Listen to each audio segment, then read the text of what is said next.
Okay. Is there a difference Ralph. between the stroke and the TBI? Because Ralph's in pain.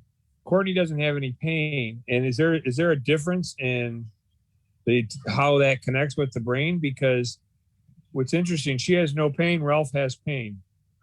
So yeah, I think, this is a good question, Tim. So thanks for bringing this up. I think TBI and stroke they can be very different, what are called underlying etiologies. So it really depends on what the cause of the TBI is, and it can be very different than a stroke.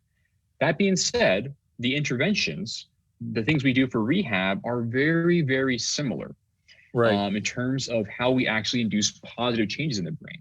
Now, that being said, it could also be, and I'm going to kind of go into this a little bit too, there could also be differences in sort of underlying people who you guys are as individuals, who can also, what can contribute to that, and where your various injuries actually occurred.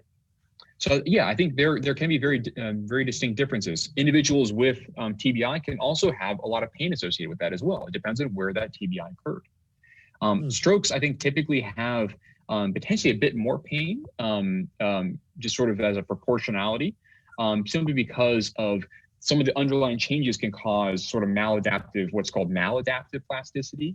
And you also have frequency, a problem that occurs called a thalamic stroke or thalamic pain.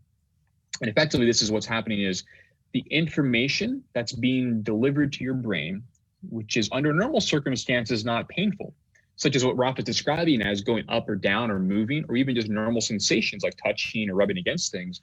Those things under normal circumstances are not perceived as pain.